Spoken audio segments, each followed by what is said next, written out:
Je vous présente cet énoncé ici qui demande de factoriser donc x exposant 8 plus x exposant 4 plus 1. Et il faut factoriser dans, bien sûr, les nombres réels, donc dans les polynômes à coefficients réels.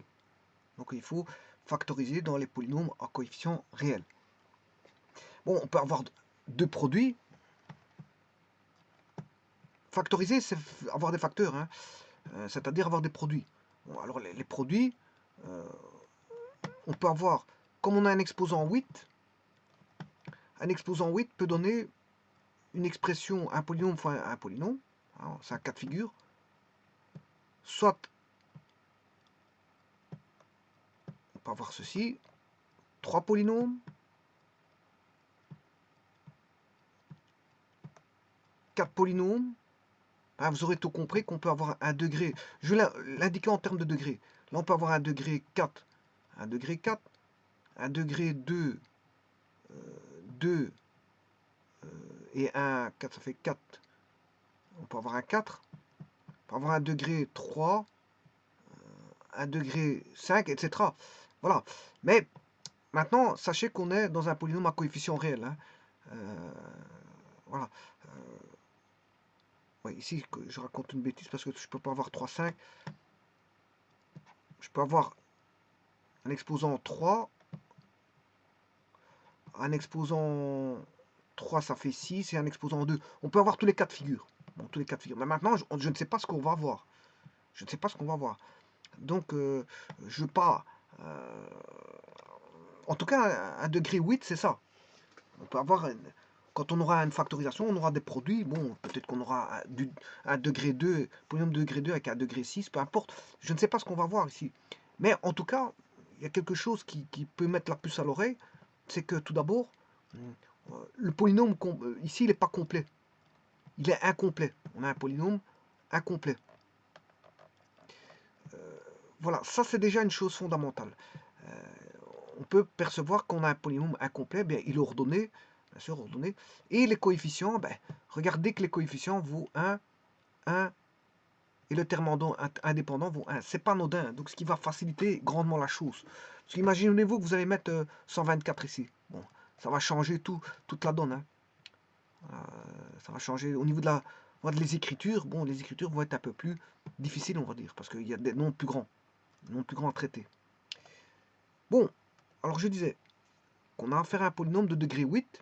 Il est incomplet, puisqu'on retrouve que les termes degré 8 et degré 4. Et qu'on a un polynôme à coefficient dans R, et qu'on demande de factoriser avec des polynômes dans R. Donc on peut pas, si vous voulez, alors les traitements des polynômes, on peut les traiter, bon, soit avec les complexes. Alors quand est-ce qu'on a des complexes? C'est quand on a des deltas qui sont négatifs, hein, généralement quand on a des deltas négatifs. D'ailleurs c'est pour ça qu'on a créé un nombre complexe. On passe par les complexes, et à ce moment-là, bon, on peut avoir des polynômes à coefficients complexes, des polynômes à coefficients complexes qu'on peut résoudre. On peut résoudre des polynômes à coefficients complexes et des polynômes à coefficients réels. Ici, il s'avère que c'est un polynôme à coefficient réel, mais c'est pas parce que on a un polynôme à coefficient réel qui n'est pas factorisable dans C. Il est factorisable dans C. Voilà. Mais maintenant, ce qu'il demande, c'est qu'il soit factorisable dans R et pas dans C. Donc là, à ce moment-là, il faudra multiplier les produits dans C pour avoir des produits, pour avoir des réels. Pour avoir des réels.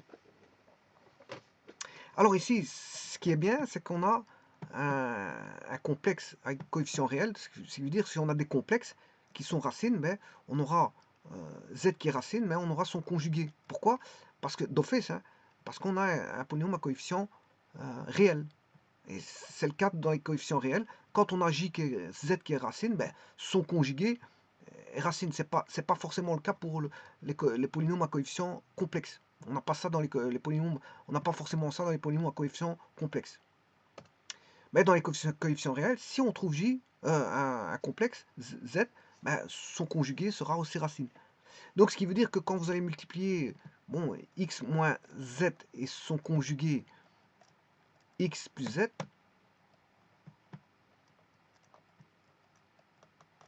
ben, vous allez avoir, si vous voulez, x moins x z plus x, z, vous voyez qu'ici ça se supprime d'office, et vous allez avoir plus z carré. Plus z carré. Mais z carré, c'est x plus yj au carré.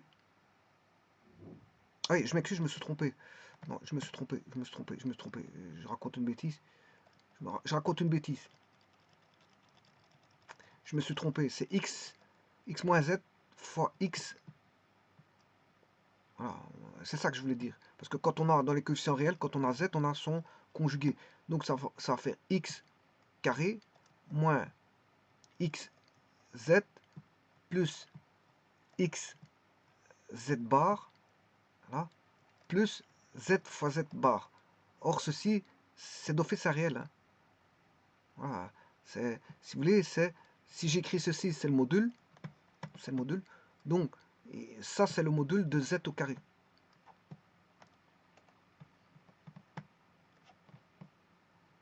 C'est le module de z au carré. Donc, ici, je d'office un réel. C'est un réel. Mais quand on remarque ici, qu'est-ce que c'est que x, z plus z bar, c'est 2 fois la partie réelle. Donc là aussi, on a des réels. Donc tout est réel. Tout est réel. Tout est réel.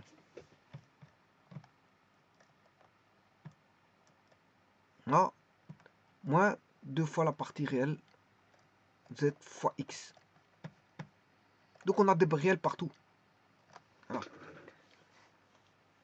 Donc ça veut dire que si vous avez des complexes, quand vous avez des coefficients réels, si vous avez des racines complexes, elles sont par paire conjuguées, mais quand vous les multipliez, vous obtenez des réels.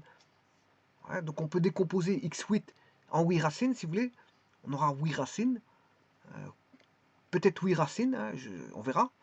8 racines. S'il y a 8 racines et qu'on trouve 8 racines complexes, mais on peut trouver chacune des paires conjuguées va donner du réel. Donc on aura un coefficient, un polynôme, un produit de polynômes à coefficient réel. Vous allez voir tout de suite, vous allez comprendre tout de suite. Simplement, maintenant, il y a juste un petit truc. Attention à des énoncés pareils. Attention à des énoncés pareils parce que généralement, bon, je sais pas, dans une interrogation, vous allez estimer le temps à 10 minutes. Bon, 10 minutes, c'est faisable. Pour moi, il faut plus que 10 minutes. 10 minutes, c'est faisable. Mais, voilà. Donc, attention à l'interprétation. C'est pas parce que l'énoncé est petit que vous allez le faire simplement. Hein. Parfois, vous avez des énoncés d'une ligne qui prennent 2 pages. Hein. 2 pages de calcul. Donc, méfiez-vous des énoncés. C'est pas parce que vous voyez un petit énoncé, vous dites, ouais, en 5 minutes, c'est fait. Non. Attention que 5 minutes, ça passe vite. Hein. 5 minutes, ça passe très vite. En plus, surtout si vous faites une erreur, que vous devez revenir en arrière, 5 minutes, ça passe très vite. Donc, les professeurs qui mettent dans leur interro 10 minutes, alors que bon, pour eux, ça fait 10 minutes. Ouais, c'est normal parce qu'ils ont eu le temps de traiter à la maison, de préparer à la maison et de se dire, bon, d'estimer un temps de 10 minutes, mais c'est pas vrai parce que le parterre qui est en face de lui, c'est des étudiants. Hein. Bon, c'est pas des professeurs. Hein. Voilà, déjà, le professeur, si on lui donne une question en aparté, on verra s'il fera 10 minutes aussi. Voilà, c'est facile d'estimer le temps pour un parterre qui est à un niveau plus bas. Parce que les étudiants sont à un niveau plus bas que les professeurs, c'est normal. Mais je veux dire, on ne peut pas estimer à 10 minutes cette question-là, par exemple. Bon. Alors, moi, je l'estimerais à plus de 20 minutes. Voilà. Donc, cette question-là est plus de 20 minutes. Je vais vous expliquer pourquoi. D'autant plus que si vous avez 4 questions comme ça de plus de 20 minutes, bon, je pourrais me croire que bon, il y a des questions qui fatiguent aussi. À un moment donné, bon, je veux dire, quand vous avez fait une question ou 2 questions en 20 minutes et que vous êtes peut-être trompé, qu'il faut vérifier, etc., etc. La vérification, certains prennent un plaisir à vérifier, bon, d'autres pas, ils posent la question suivante, mais d'autres veulent avoir bon à la question. Hein. Ils veulent avoir bon avant de passer à autre chose. Et ça nécessite de vérifier. Si vous voulez savoir si vous avez bon, ne pas attendre les corrections, ben, vous vérifiez. Le problème, la vérification demande du temps, du temps. Mais au moins, vous saurez que vous aurez un exercice de bon complet. Alors que la personne qui a dit, oui, bon, j'ai fait l'exercice, mais ouais, elle a fait moins de 20 minutes, mais elle ne sait pas s'il a bon. Par contre, l'autre, il a fait 25 minutes, 30 minutes, mais il sait bien qu'il a bon. Sûr et certain, il n'a pas besoin d'attendre la correction. Voilà, ceci étant dit, bon, l'estimation ici, moi, elle est de plus de 20 minutes. Alors, pourquoi je dis ça? Parce que je prends mes précautions en me disant que, bon, je vais me méfier. Tout d'abord, en voyant ça tout de suite, on voit ce qu'on a, hein. Je vais vous dire ce qu'on a. Et puis, on aura deux traitements. Un, un premier traitement, et puis, normalement, on doit avoir un second traitement. Alors, le premier traitement, bon, il va prendre 5 minutes.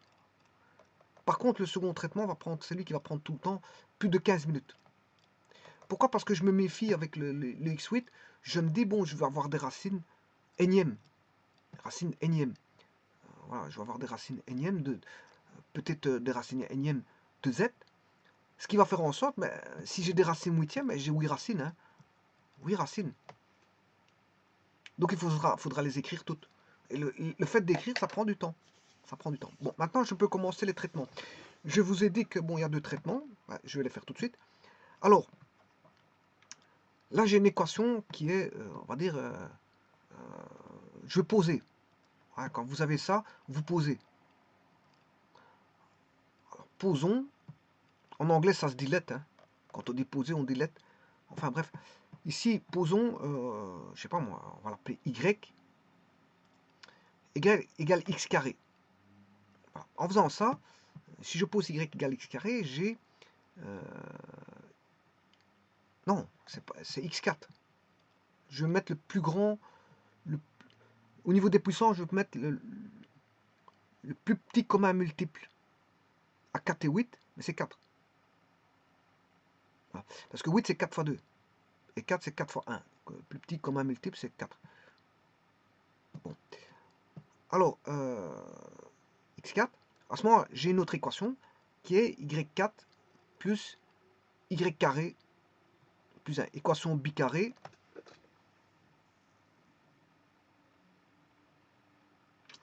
J'ai une équation de second degré. Bon, il faut résoudre une équation. Hein. Là, c'est une factorisation, mais je dois passer par les équations. Hein. Bon, ça, vous aurez compris que il faut résoudre. Pour factoriser, je dois résoudre. Voilà. Pour factoriser, il faut passer par la résolution. Je résous l'équation. Il faut résoudre.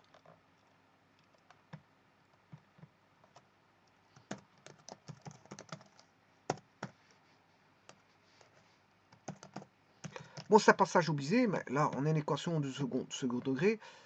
Voilà, avec tous les coefficients qui vaut 1. Donc, je vous dis, c'est simple ici.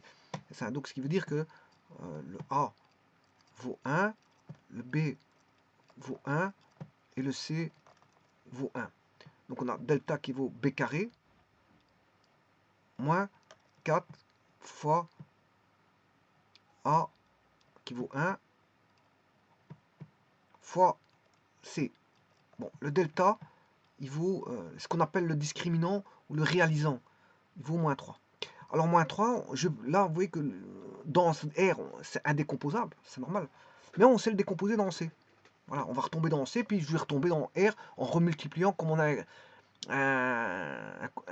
comment est-ce qu'on appelle ça, un polynôme à coefficient réel. Je sais bien que s'il y a des complexes, ils sont conjugués, et en multipliant les complexes conjugués, je vais obtenir des réels. Donc je vais retomber des complexes vers les réels, donc il n'y a aucun problème. Ici, je serai dans les complexes, je vais traiter les complexes, et je vais retomber dans les réels par après. Donc j'ai 3j carré, c'est aussi simple que ça. Donc, et là, maintenant, je sais les racines. Bon, on aura de y1,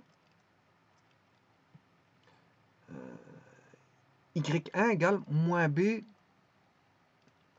plus racine delta, racine de 3, j sur 2a. Voilà la première racine. Et la seconde, y2 égale moins 1 moins racine 3. Je vous avais dit qu'il y a deux conjugués. Hein. Qu'est-ce qui fait ça? Ben, c'est le second degré qui donne des conjugués. Donc, comme on a des complexes, ben, les complexes sont conjugués. Alors, voilà les deux. Oui, ici j'ai oublié un j. Et là maintenant, qu'est-ce qui vaut ça? Ben, si on va regarder ce que j'ai posé x4. C'est x4 qui vaut ça. Donc, qu'est-ce qui vaut ça? Ben, x4 peut valoir ça, mais x4 peut valoir ceci. Bon, et là, maintenant, je vais passer par les racines de quatrième. Bon, je vais le faire par la trigonométrie. Hein. Je vais pas faire ça par les racines carrées algébriques parce que ça me prendrait du temps. Quoique je peux aller chercher la formule hein, des racines carrées et le faire 2 fois. C'est pas un problème. Je peux le faire très vite. Hein. Du moment, je vous ai montré qu'il y avait des formules. Hein. Vous avez tapé formule racine carrée. J'ai trouvé on peut développer des formules de racines carrées. Donc, si vous faites 2 fois cette formule-là, ben, vous allez tomber sur les racines quatrième. Bon, ben ici, bon, je vais traiter par les, comment on appelle ça, par la trigonométrie, c'est pas un problème. Alors, traitons. Donc vous voyez qu'il y a du traitement, hein, c'est ça que je vous dis. Le second degré, ça prend 2 minutes. Ouais, j'ai pris 2 minutes pour faire ça, le second degré. Hein. Voilà, mais maintenant, par contre, la racine quatrième, j'ai 2 fois 2 racines quatrième. Bon, il faudra les traiter tous les deux. Bon, on va faire ça.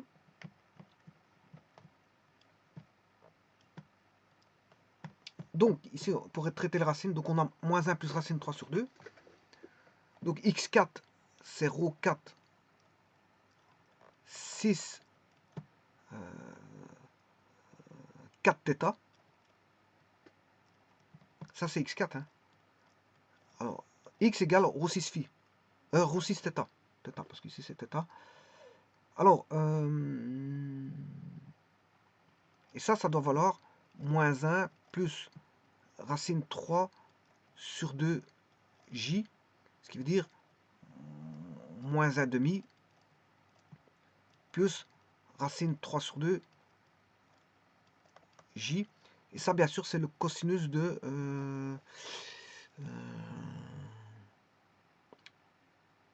30.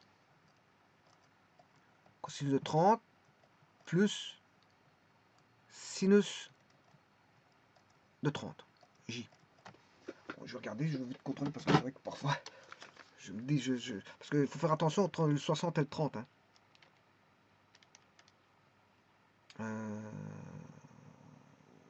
Non, 30, c'est pas bon. C'est 60 alors. Oui, c'est 60, je m'excuse.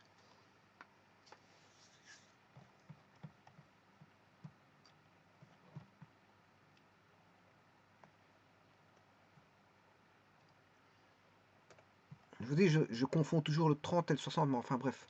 C'est quand je vais aller vite, hein, sinon il faut vérifier dans le cercle trigonométrique, c'est pas un problème. Cosinus de 60 et sinus de 60j. Attends, je vais recontrôler.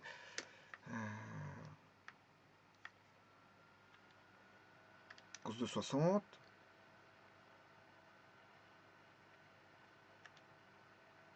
Sinus moins 60.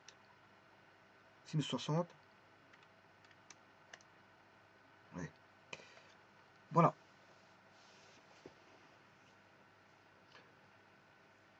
Alors, 60, c'est pi 180 divisé par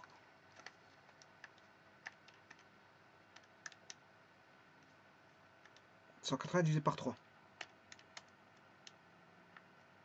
Voilà. Donc c'est 6 pi sur 3. Donc j'aurai 4 racines pour celui-là et 4 racines pour voilà, pour l'autre.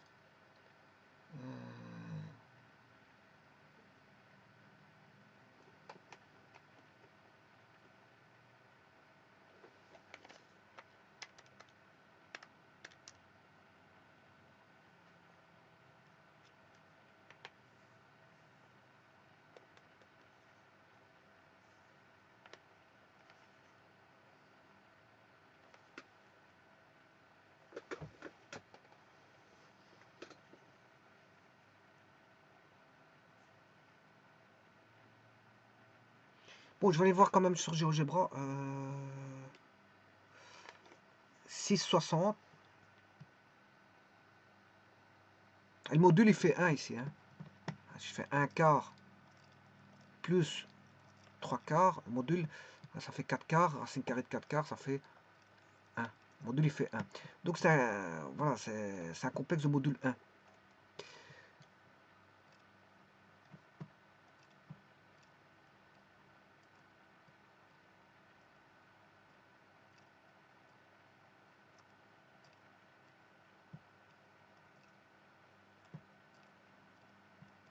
Alors, il faut avoir un bon point de départ ici, sinon c'est foutu. Hein. Donc on va mettre le complexe, il fait moins 1,5 plus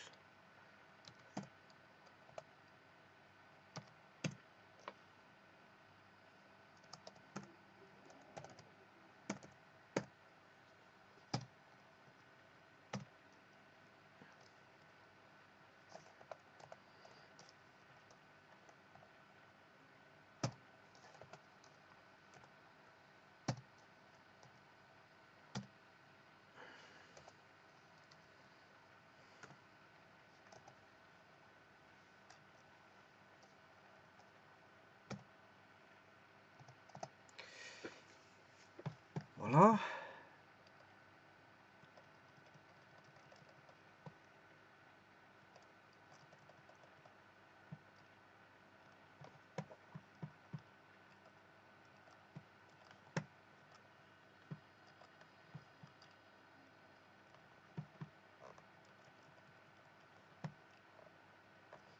Je vais mettre un cercle de rayon 1. Voilà, ça fait. Parfait. Et le complexe, voici. Je vais mettre un vecteur.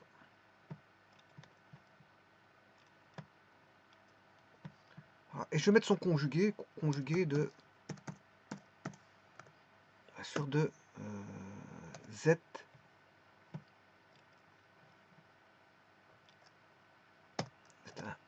Voilà, son conjugué. Et je mets un vecteur aussi. Voilà, ça ce sont les solutions donc Z1, Z2. Bon, maintenant je vais regarder si je fais pas de bêtises. C'est surtout ça, hein. Bon, c'est de vérifier ce que je fais. Cosinus de, je veux dire, oui. L'angle il fait pour Z1, il fait 30 plus 90, ça fait 120. C'est 120 degrés. Voilà, c'est 120 plus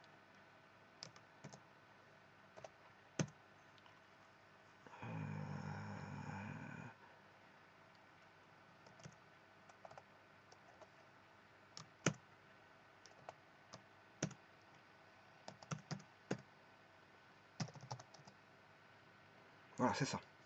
Donc maintenant je vais effacer Z1, va apparaître Z3. Donc voilà, c'est bon. Le Z3 il est bon. Donc ce qui veut dire que le suivant, ce sera non pas 120, mais ce sera 360 moins 120. 360 moins 120, ce qui fait 240. Donc j'aurai le cosinus de 240 plus sinus de 240. Voilà. Je vais effacer bien sûr Z conjugué. Z conjugué. Voilà.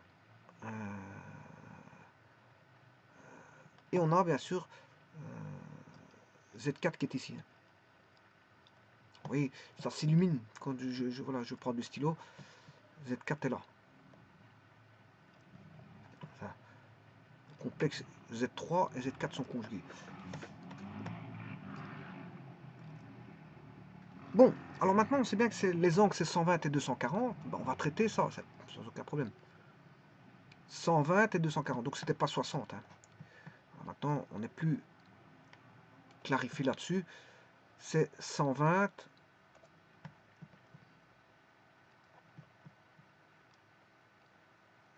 120, 120. Regardez bien que cosinus 120 va faire moins 0,5, c'est juste. Sinus 120, ça va donner racine 3 sur 2, c'est juste. Alors maintenant, il y en a un second. Donc maintenant, ça c'est moins 1.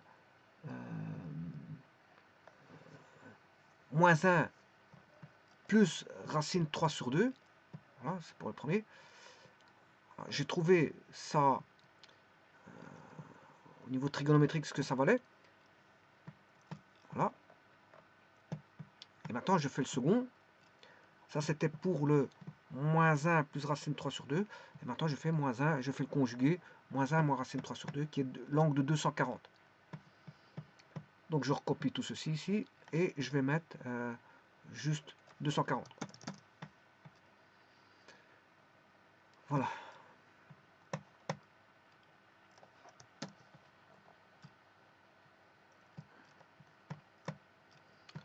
Bon, je peux travailler en degrés ou en radians. Je vais travailler en radians.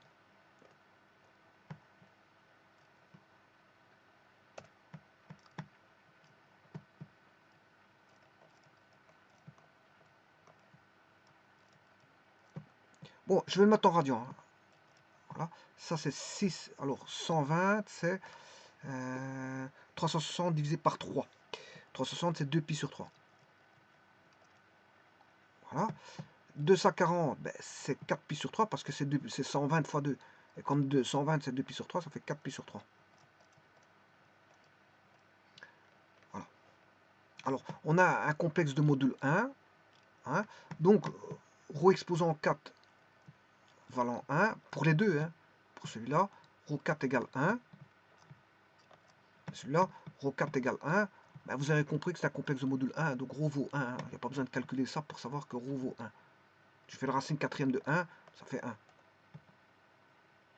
Donc je pourrais même noter qu'il n'y a pas de ρ, si vous voulez, parce que le ρ, il est représenté par 1. Et 1, c'est un élément neutre, je ne l'écris pas.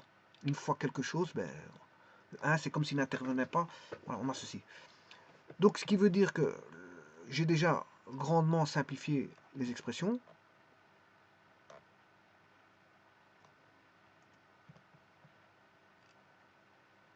Et que cette fois-ci, il ne reste plus qu'à rechercher les racines, si vous voulez. Voilà. Et maintenant, on sait ceci. Donc on va chercher tous les θ possibles. Alors, bien sûr, on aura 4θ égale 2 pi sur 3 plus 2 kpi. Ça implique que on aura 4θ est égal à 2 pi sur 3 plus 2 kpi. Idem pour celui-là, 4θ égale 4 pi sur 3. Allez, ici, si je fais 4 pi, ça fait combien? 4 fois 181 divisé par 3. Ouais, c'est bien 240, c'est juste, pas de problème. Plus 2 kpi. Voilà, maintenant je vais rechercher les θ. On aura θ. Je divise tout par 4. Donc on aura pi sur 6 ici. Pi sur 6. Alors, je divise par 4. Là, c'est sur 4 pi demi. Je divise par 2. 4 pi demi.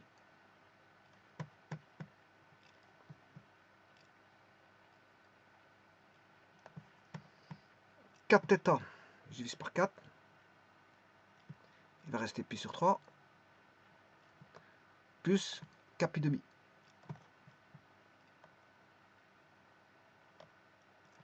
Alors, K variant de 0 à 3. K appartient à l'intervalle 0,3 inclus dans n.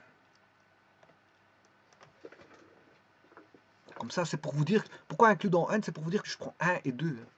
C'est un intervalle avec entier. C'est un intervalle... Bon, 0,3, c'est pour vous dire que je prends 1 qui est entier et 2 qui est entier. Le 0, on le prend parce qu'il est là. Et voilà, il est là, sur la borne de l'intervalle, c'est 0. Et le 3, on le prend, c'est bien que c'est entier. 3 est entier, 0 est entier. Voilà, mais ce qui est entre eux, je les prends entiers. Je l'indique par intersection avec les naturels. Ça veut dire que j'aurai 1 et 2 à l'intérieur. Donc je prendrai 0, 1, 2 et 3. Mais on va y aller, donc je vais mettre 1, 1. Oui, bon, je vais prendre pour avoir de l'emplacement. Bon, je vais effacer ceci. Ça n'a plus aucun intérêt. Voilà. Ce qui est important maintenant, c'est ceci. Lui, il va me donner 4 solutions. Et celui-ci va m'en donner 4.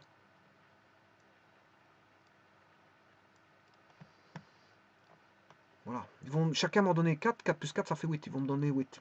Rappelez-vous qu'on a une équation du 8e degré. Hein. Bien sûr, qui est incomplète. Hein. Voilà. Alors, je vais traiter celui-là. Partie gauche. Partie droite.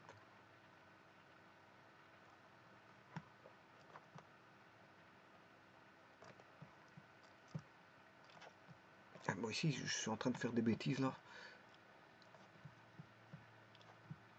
Oui, c'est pas ça.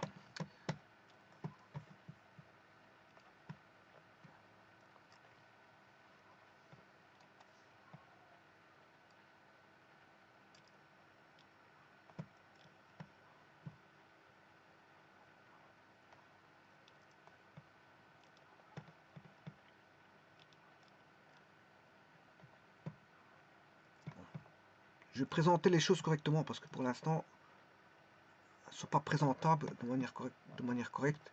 C'est juste une présentation, je m'occupe de la présentation et puis je reviens à mes calculs.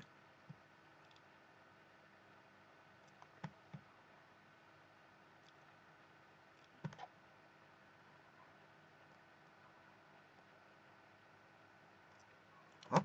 Donc ce que je veux dire par là, c'est que je vais traiter ça.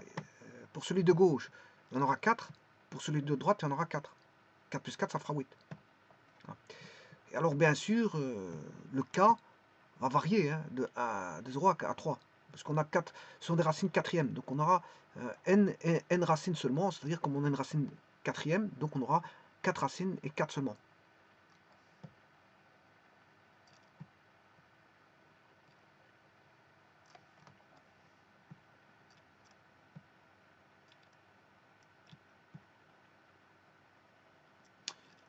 Voilà, ben, là maintenant je vais commencer l'entame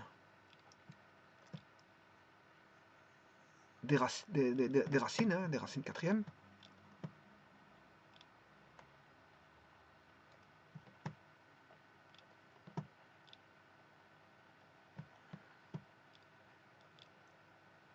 Donc j'ai θ1. Bon.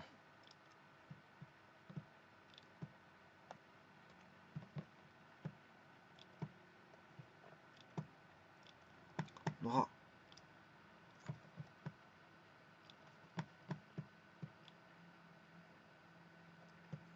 j'écris correctement le θ. Voilà.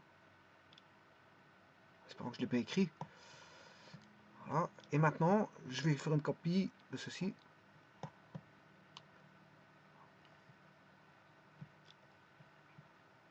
Quatre fois. Je l'ai encore mal écrit. Hein. Je vais essayer d'avoir une bonne écriture de θ. Un θ, ça s'écrit.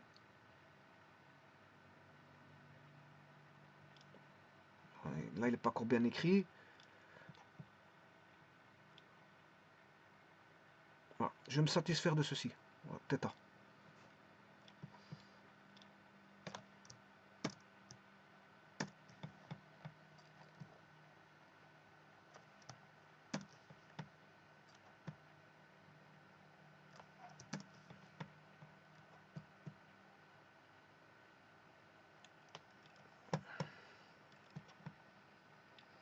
J'aurai la même chose.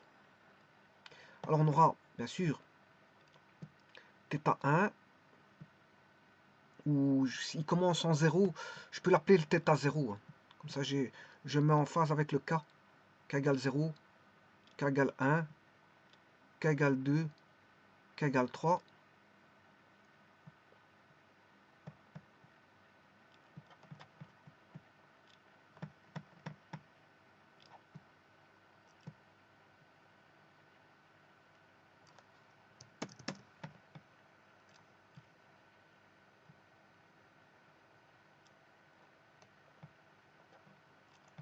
Voilà, qu'est-ce qui va faire la différence entre la gauche et la droite? C'est que là, on a les premières solutions relatives à pi sur 6.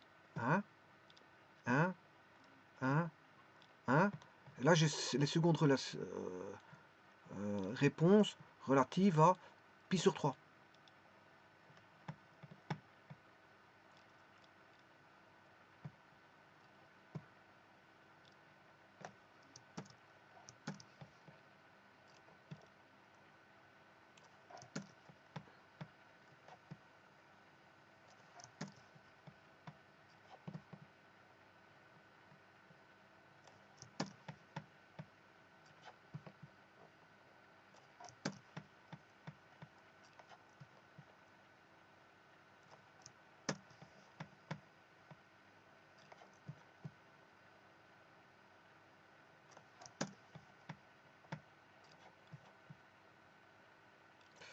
Voilà, maintenant il suffit juste de calculer, hein, pi sur 6 pour k égale 0, ben, k égale 0, on a pi sur 6.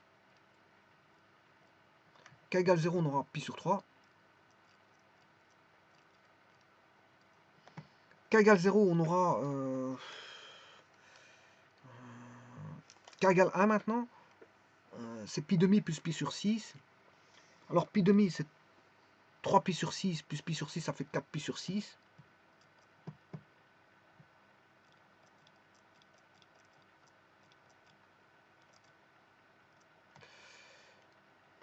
La suivante, pi sur 6, maintenant le k vaut 2. 2 sur 2, ça fait 1, on aura pi plus pi sur 6, ça fait 6 plus 1, ça fait 7 pi sur 6.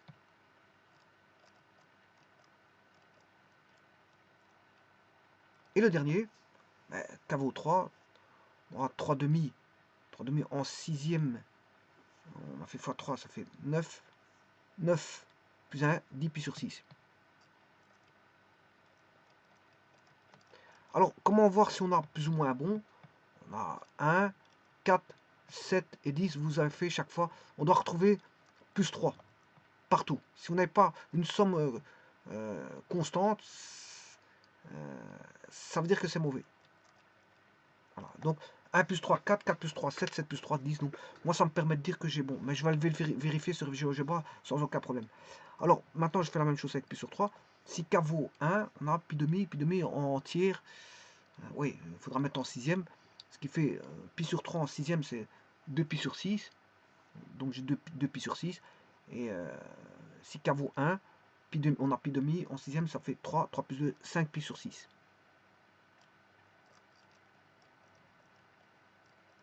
Bon, comme je vais avoir des sixièmes, parce que j'ai 3 et 2, voilà, 3 et 2, le plus grand commun, enfin le plus petit commun diviseur entre 3 et 2, c'est 6. Donc je vais mettre en sixième, et pi sur 3, c'est 2 pi sur 6. Alors, si maintenant vous faites plus 3, vous avez compris le jeu. Hein. Plus 3. Si vous n'êtes pas trompé au deuxième, ce sera 8 pi sur 6. Et puis, 8, 9, 10, 11 pi sur 6. Voilà, je les ai une fois pour toutes. Bon, je vais quand même contrôler le dernier par la méthode d'algèbre, voilà, trigonométrique ici. Je vais prendre k égale 3. 3 pi sur 2, ça fait 6 pi sur 6. Plus 2 pi sur 6, ça fait... Ah, j'ai pris 3. Il y a peut-être un petit problème. Oui, 3 pi demi, ça fait 6 pi sur 6, plus 2. Oui, tiens, c'est bizarre ça. Là, il y a peut-être une erreur. 3. Oui, non, je dois faire x3, ça fait 9. 9 plus 2, 11, c'est juste. Je dois faire x3. Pour avoir des sixièmes, le 2, je dois multiplier par 3. Donc, comme le k vaut 3, 3 fois 3, 9. 9, mais pi sur 3, c'est 2 pi sur 6. 9 plus 2, 11 pi sur 6. Donc, c'est bon. Tout est bon. Il faut juste bien savoir calculer les fractions.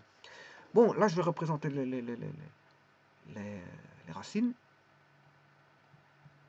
Donc, je vais faire la partie, tout d'abord, gauche, sur GeoGebra.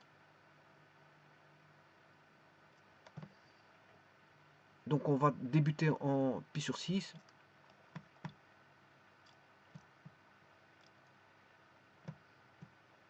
je vais tout effacer ici, il n'y a plus rien qui m'intéresse. Si ce n'est que le cercle. Hein.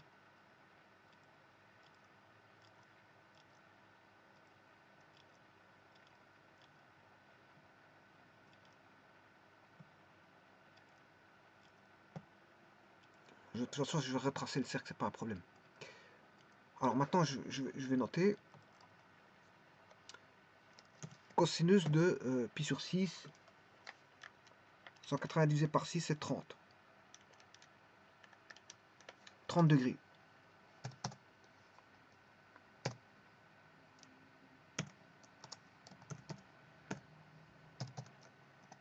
J'ai une première racine. Bon. Je vais dupliquer. Alors, 30.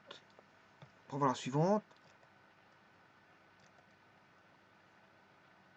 Puis je vais faire x4. Plus 3. Plus 3, quand je dis 1, 1 devient 4. En fait, on a fait... là, j'ai fait x4. Hein, juste x4. Pi sur 6, 4 pi sur 6, j'ai fait x4. Donc, je vais rechercher GeoGebra. 4 fois 30, 120.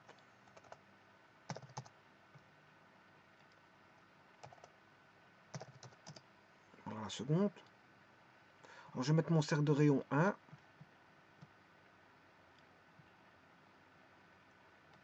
Voilà.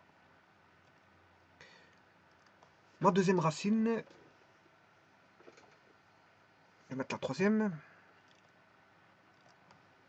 7 pi sur 6, c'est 180. 30 fois 7, 210.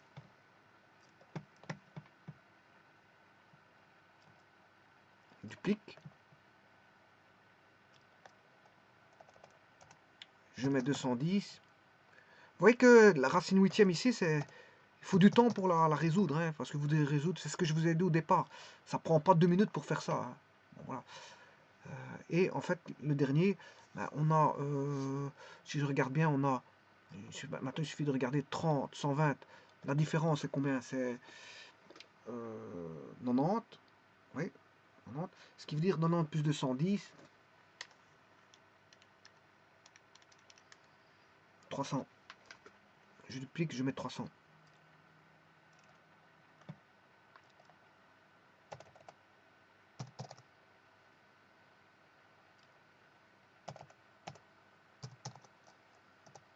Voilà, et là on voit bien qu'elles sont réparties de manière équilibrée voilà, dans le cercle, au niveau des angles. Donc ça c'est bon, je peux vous dire que c'est bon. J'ai pas besoin de contrôler le dernier. Voilà, j'ai pas besoin de contrôler pour vous dire que 10 pi sur 6, ça fait, voilà, 10 pi c'est 180 fois 10, 1800. 1800 divisé par 6, ben, ça fait 300. Donc j'ai même pas besoin de contrôler ça. Mais je voulais contrôler quand même pour vous dire que c'est bon. Alors maintenant, voyons voir la partie gauche, 2 pi sur 6 et pi sur 3.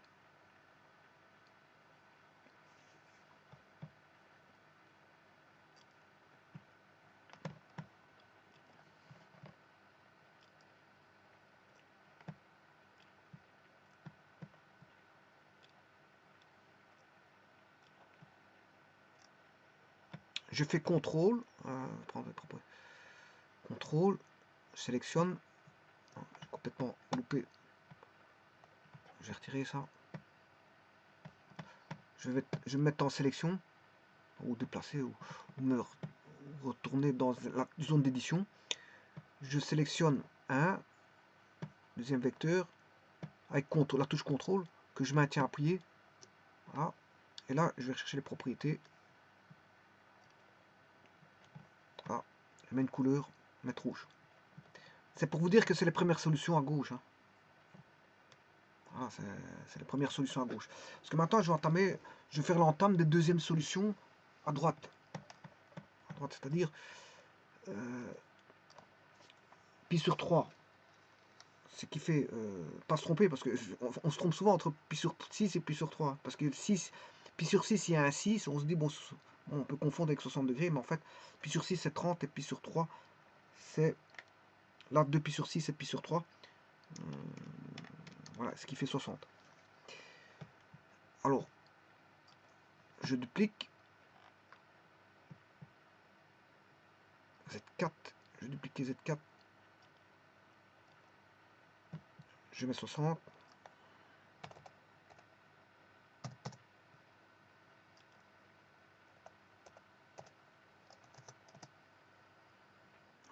Z5.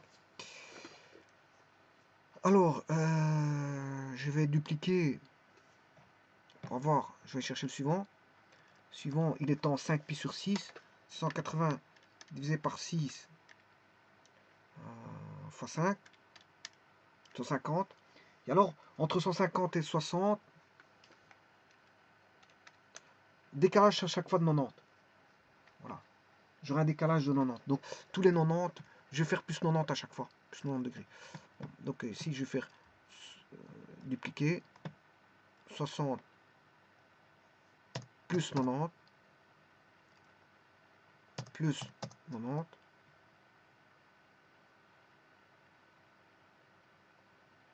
Je sais pas ce qu'il a mis, c'est Z6.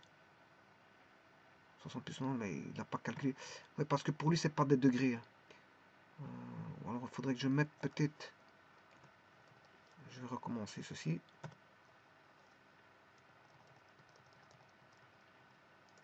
« 60, il ne considère pas comme des degrés. Donc, je vais mettre des parenthèses ici. Voilà, là, il est bon.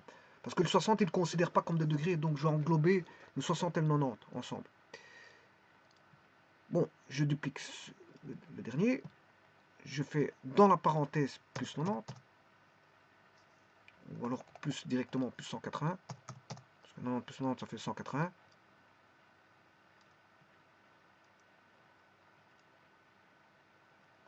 Idem pour le sinus. Voilà, j'ai Z7. Et le dernier, je duplique et je fais plus 270.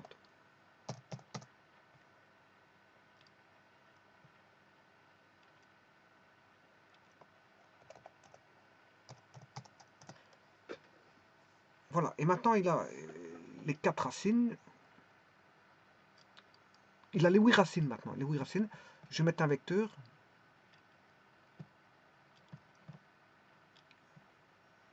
Une, 2, 3 et 4. Ça, c'est les 8 racines. Les 8 autres racines. Alors maintenant, c'est de savoir si je vais faire... je vais regarder si...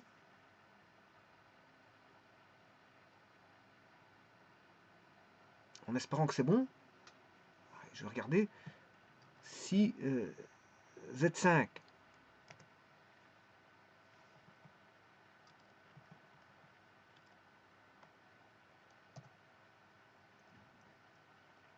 exposant 8 plus Z5 exposant 4 plus 1, voilà, ça fait 0. Donc, si maintenant Z5 est bon, c'est que tout Z5, Z6, etc. sont bons. Maintenant, je vais regarder Z1. Z indice 1, exposant 8, plus Z indice 1, exposant 4. Ouais, bon, ça c'est pas bon. Je sors de là. Plus 1. Voilà, c'est bon. On est bon. Donc tout est bon. Ça veut dire que tout est bon pour l'instant. Voilà. Alors, si tout est bon, j'ai vérifié, j'en vérifie 2, mais tous les autres sont décalés, donc c'est bon. Ce qui veut dire que maintenant, ben, je peux entamer voilà, le calcul.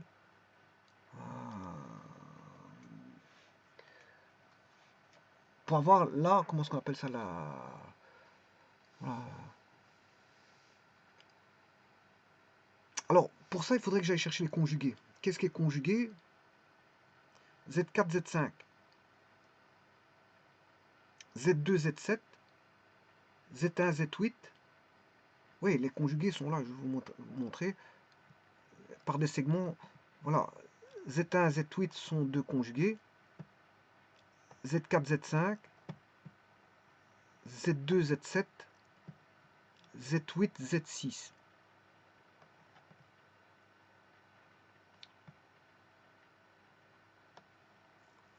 Voilà, ça, c'est tous les conjugués. Donc Z1, Z8.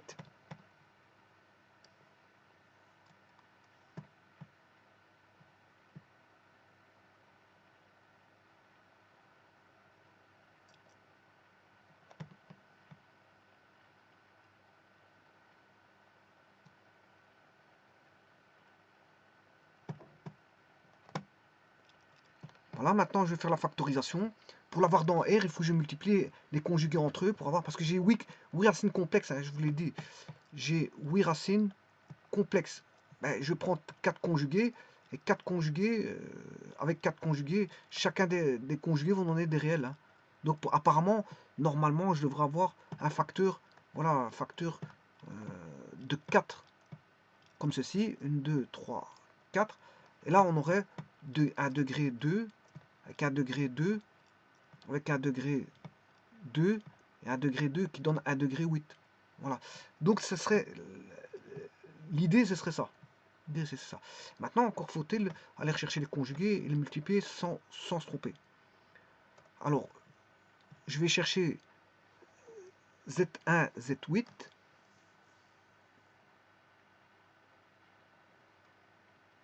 Donc c'est le premier et le dernier. Donc Z1, Z8, c'est le premier et le premier qui est 0, c'est celui-là, pi sur 6, et 11 pi sur 6. Bon, je vais noter.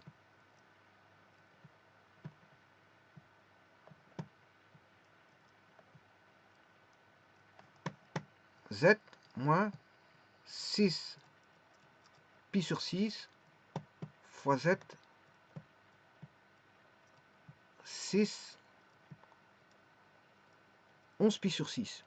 Bon. Suivant, je vais noter Z5, Z4.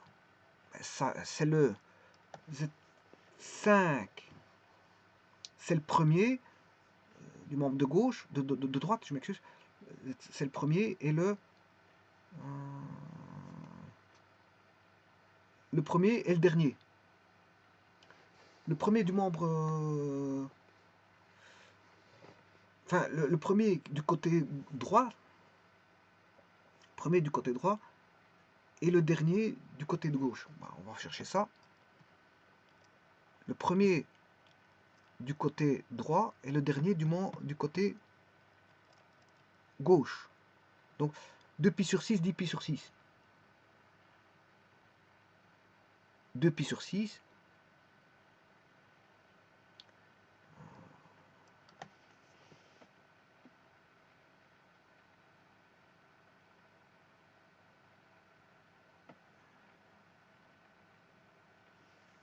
Je vais regarder. Je vais recontrôler. Hein. Z5. Z5, c'est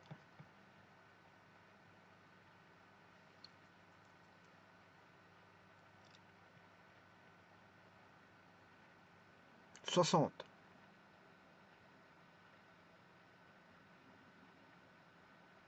Oui. Ah, ça, je l'ai déjà fait, ça. Qu'est-ce que j'ai fait? Je ne sais pas ce que j'ai fait. Le premier, j'ai déjà oublié. J'ai déjà oublié le premier, ce que j'ai fait. Donc, le premier, j'ai fait quoi? Pi sur 6, c'est 30 et 11 pi sur 6. Ok. Ça, c'est Z1, Z8. Maintenant, je vais faire Z5, Z4.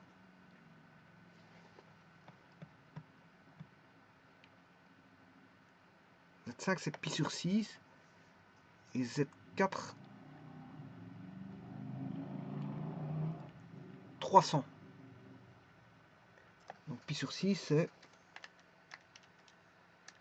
30 degrés, 300.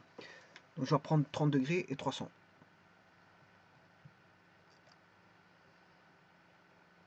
30 degrés et 300. Qu'est-ce qui fait 30 degrés?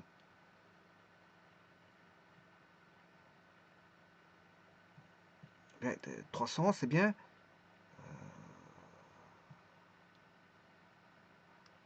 30 degrés, c'est bien. Donc, c'est bien ce que j'ai dit. Hein. 6, 2pi sur 6, et 300, c'est bien 10pi sur 6.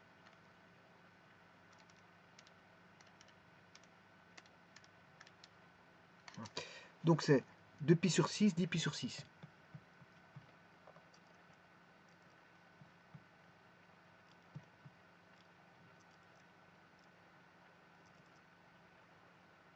Deux pi sur 6, c'est pi sur 3.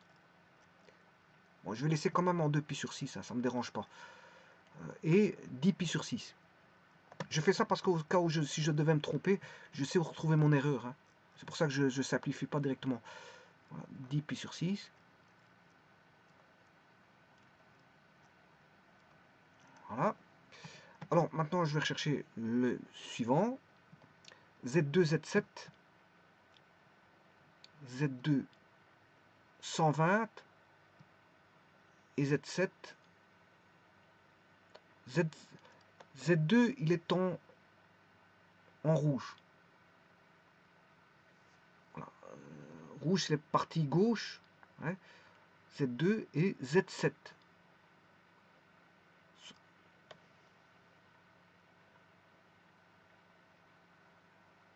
Voilà, c'est le deuxième et l'avant-dernier. Le deuxième et l'avant-dernier. Donc 4pi sur 6. 4 fois 180 divisé par 6. Ça fait bien 120. Et 8pi sur 6. 8 fois 180 divisé par 6. 240. Et bien c'est bien ces deux-là. 120 et 240 sont symétriques. Donc c'est 4pi sur 6 et 8pi sur 6. 4pi sur 6 et 8pi sur 6.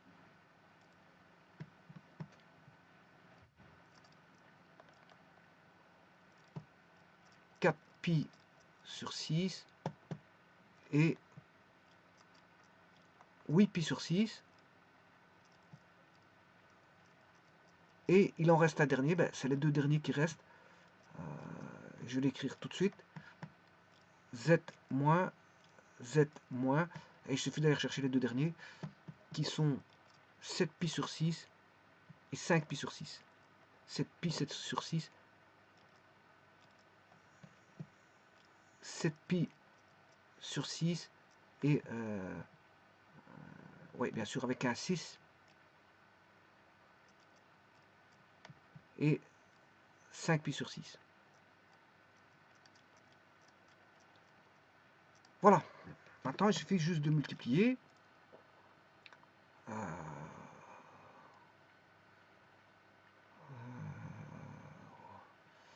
Bon, je vais le faire dans une feuille à part. Hein.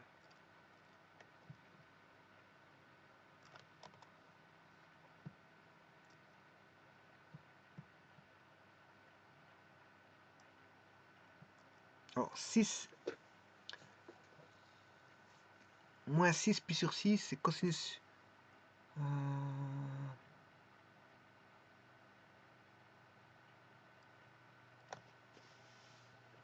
Alors, je vais faire 6 pi sur 6 et 6 pi sur 11. Donc on aura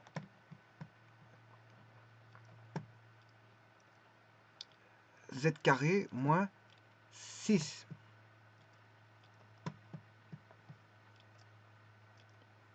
pi sur 6 pi sur 11. Pi sur 6 fois 6. Je vais le rechercher pour éviter. Je peux les traiter un par un, hein, voilà, enfin deux par deux, pour éviter, bon voilà.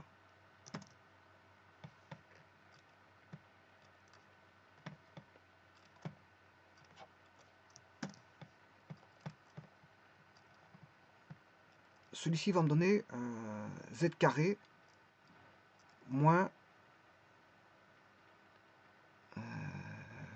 Alors, là ça va être. Ça, c'est zx, z bar x. Peu importe hein, ce que c'est que c'est un x donné, mais en tout cas, c'est deux conjugués. Donc on aura, quand on multiplie deux conjugués, tout d'abord je vais faire z fois z, ça fait z. Bon, je vais le faire à partir d'une formule généralisée. Hein. Je vais vous montrer la formule généralisée. je vais appliquer, parce que c'est vrai que bon, je vais appliquer ça 4 fois. Donc, je vais faire Z moins Z1 fois Z moins Z bar 1 qui fait Z carré moins Z1 Z moins Z1 Z moins Z bar 1 Z plus Z1 Z bar. Bon. Ce qui fait Z carré moins Z Z1 plus Z1 bar plus Z1 Z bar. Z1 bar. Bon, alors que vaut Z1 plus Z1 bar, X plus YJ plus X moins YJ, hein, ça fait 2 fois la partie réelle. Là, 2 fois RE Z1. Voilà. Et alors maintenant, je vais calculer Z1.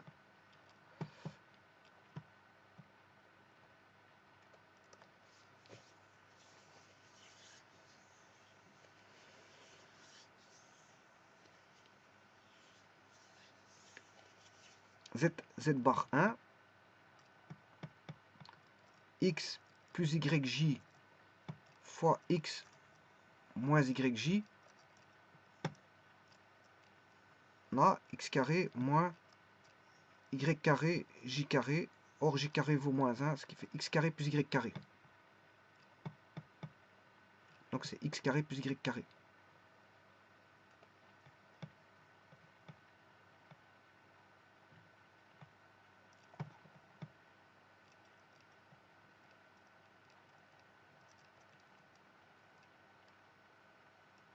Bon, X carré plus Y carré, le module, ça c'est le module, au carré.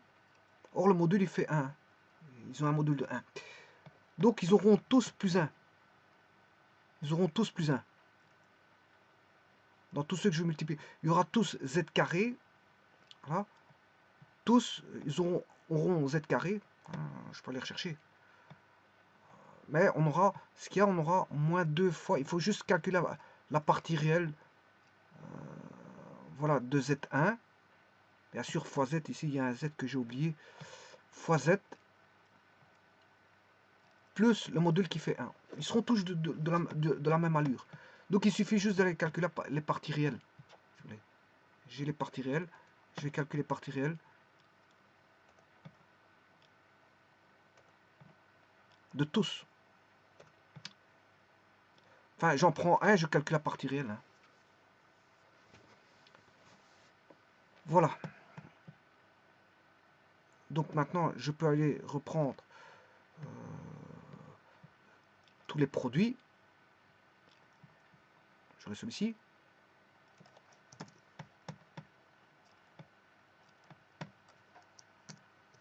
Il aura la même allure.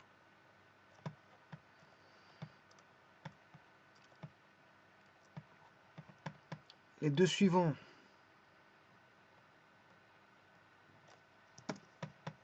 même allure. Vous voyez que ça c'est plus de 20 minutes une question comme ça. Hein. C'est pas... Ça, voilà. Vous pensiez que ça allait être... L'énoncé, il est simple. Oui, mais il est simple, mais le développement, il est long.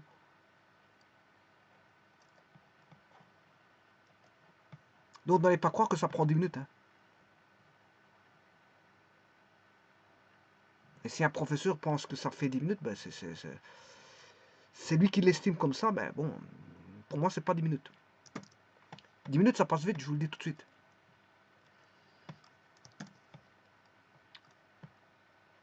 Voilà, tout est fait. Et maintenant, vous allez avoir Z carré, bien sûr, plus 1. Z carré plus 1. Z carré plus 1. Et là, maintenant, je vais calculer. Bien sûr, il y a toujours un Z, un Z, un Z. On aura un moins. Il peut devenir plus, hein, ça dépendra. Voilà. Voilà. Et maintenant, je vais mettre 2 fois la partie réelle. Donc, je vais rechercher la partie réelle de 6 pi sur 6. Et 6 pi sur 6, c'est cosinus pi sur 6 sur sinus pi sur 6, plus sinus pi sur 6. Or, le cosinus de pi sur 6 vaut...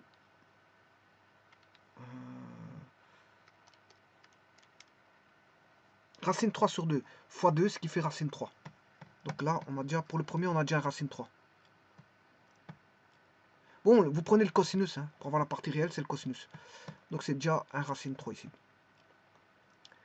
Alors, la partie réelle de 6 pi sur 6, c'est le cosinus de 2 pi sur 6. Bien sûr, faire fois 2. Hein. Alors, cosinus de pi sur 3, parce que 2 pi sur 6, c'est pi sur 3. 1 demi.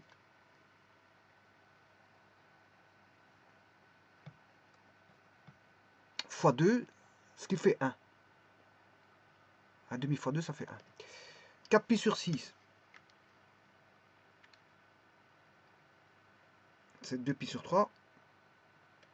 2 fois 180 divisé par 3. Moins 1 demi fois 2, ce qui fait plus 1. Et dernier, ça va donner un racine 3, plus racine 3 pour moi. Voilà, parce qu'ils vont... Voilà. Alors, 7 pi sur 6, cosinus. 7 fois 180 divisé par 6, moins racine 3 sur 2. Avec le moins, ça fait plus racine 3 sur 2, fois 2, ce qui fait plus racine 3. Bon. Alors maintenant, je vais noter x8 plus x4 plus 1.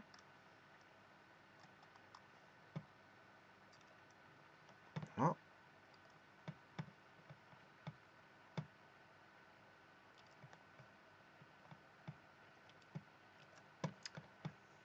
X8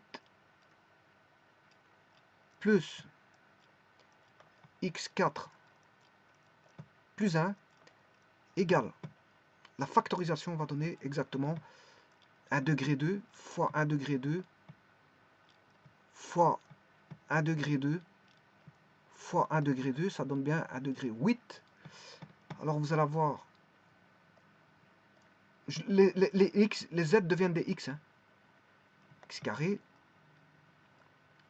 x carré, x carré va bien devenir x8. Alors vous avez chaque fois un plus 1, plus 1, plus 1, et plus 1. Et maintenant, vous mettez moins racine 3, bien sûr, x, plus racine 3, x, moins x, plus x. Et voilà la factorisation. Maintenant, libre à vous de tout multiplier. Vous allez trouver x8 plus x4 plus 1. Le tout, c'est de ne pas vous tromper. Hein. Pour la vérification, vous distribuez tout et vous allez trouver ceci. Voilà, et donc là, on a bien factorisé dans R. Hein. On est bien dans un polynôme de R de x. Alors, la manière, vous avez bien vu ce qu'il fallait faire. On est passé, en résumé, on passe d'un... là, on a une équation bicarrée. Je la résous, je tombe dans les complexes parce que... Voilà. Et des complexes, je recherche, comme j'ai posé x4 égale à voilà, un nombre complexe, je résous, comme on a deux conjugués, on aura z x4 qui vaut voilà, z bar, et on recherche les racines quatrièmes de z et z bar. Voilà, c'est à partir des racines quatrièmes de z et z bar que vous pouvez trouver voilà, tout le restant. Donc il faut décortiquer voilà, les racines quatrièmes. Donc ça demande du temps. Donc ce qui veut dire qu'ici, je vous avais dit au départ 10 minutes, vous aurez compris qu'il faut plus que ça, hein, parce qu'il y a du développement. Voilà, il faut faire les racines quatrièmes, d'autant plus que vous devez regarder dans le cercle trigonométrique. Le tout, c'est pas de taper n'importe quoi non plus. Hein. C'est d'aller vérifier dans le cercle trigonométrique ce que vous avez là, dans le cercle trigonométrique. vous devez regarder ce que vous avez dans le cercle trigonométrique, parce que le tout, c'est pas simplement de mettre des formules ou d'afficher des choses, mais voilà,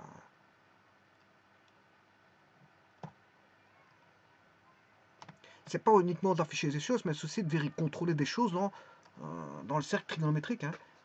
On tape pas n'importe quoi. Hein. Bon, il faut que ça rime. Tout rime, c'est musique. C'est quand vous faites de la musique, c'est un peu la même chose. Hein. C'est vraiment la même chose que la musique. C'est le même développement que la musique. Quand vous faites un morceau, tout doit rimer. Si ça rime pas, le problème, ici, c'est une justesse. Hein. On doit arriver à une certaine justesse. Certaine justesse. Bon, maintenant, quand vous avez terminé, vous pouvez vous amuser. Bon, parce que vous avez travaillé, donc vous pouvez réunir, par exemple, les 4 premières solutions qui vont donner un carré, parce que rappelez-vous qu'on avait 90, et les autres vont donner aussi un carré. Voilà. Là, on aura un carré rouge. Bon, si je le rate complètement, dernier, un carré rouge suivi d'un carré gris.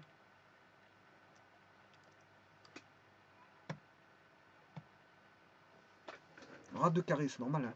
Donc les racines huitièmes sont situées sur des carrés. Maintenant, rien ne vous empêche de réunir tous les points. Pourquoi pas? Ben là, à ce moment-là, vous aurez un décalage ici. Hein. Il y aura un grand, un petit, un grand, suivi d'un petit, suivi d'un grand, suivi voilà, d'un petit, un grand, suivi d'un petit. Voilà, vous pouvez réunir. Voilà. Ça donne des choses. Voilà. Ça donne des petites choses, des petites figures.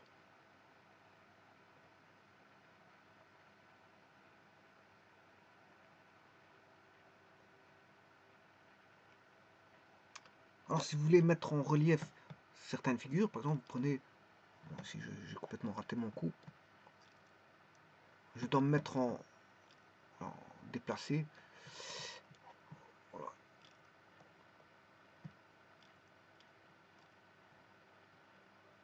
Bon, les calculs, j'en ai plus besoin, parce que tout a été fait.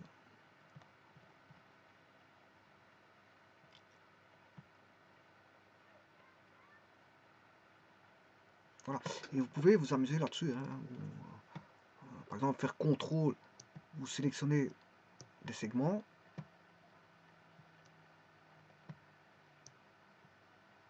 Vous maintenez la touche contrôle, appuyez. Sélectionnez un objet en cliquant dessus. Si vous n'avez pas cliqué dessus correctement, ben, refaites-le. Là, vous allez rechercher les propriétés. Avec, sur le touchpad, vous avez une touche à droite. Vous allez chercher propriétés. Couleur, par exemple, vous changez, vous mettez une couleur bleue. Voilà. Là, voilà.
Voilà, et à la fin, bon, vous pouvez vous amuser à faire des trucs, hein. Bon, vous pouvez tracer un polygone, vous pouvez faire ce que vous voulez, hein.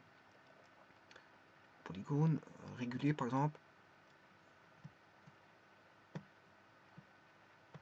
Prends point 5.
Ah, il l'a pas pris. Je vais de recommencer. Bon, propriété, il l'a pas pris. Donc je vais reprendre une couleur, n'importe laquelle. Prendre celle-ci, avec une opacité. Style. Standard. On va mettre un canage. Voilà.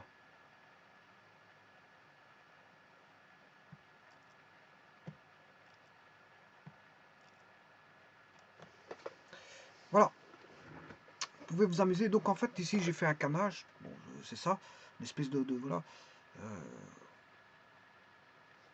Comment est-ce qu'on appelle ça, une espèce de mosaïque comme on fait en carrelage. En carrelage, on fait des mosaïques, etc. Bon, on va avoir voilà, des ressemblances de motifs qui sont répartis de façon uniforme, de façon à avoir une certaine, voilà, une certaine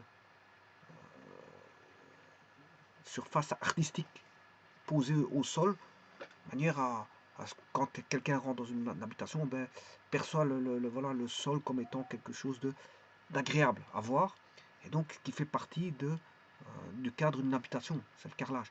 Ici, c'est une espèce de mosaïque comme ceci que j'ai présenté, qu'on appelle un canage, donc, qui a été mis. Ben, pour ça, il faut créer un polynôme, hein. Un polygone, je m'excuse. Il faut créer un polygone. Vous devez sélectionner votre polygone. Une fois que vous avez sélectionné votre polygone, ben, vous créez voilà, un canage dans ce polygone.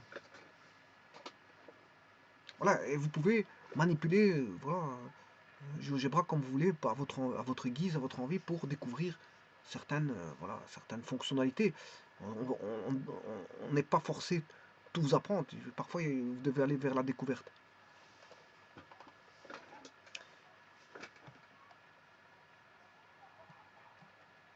Voilà, je vous remercie.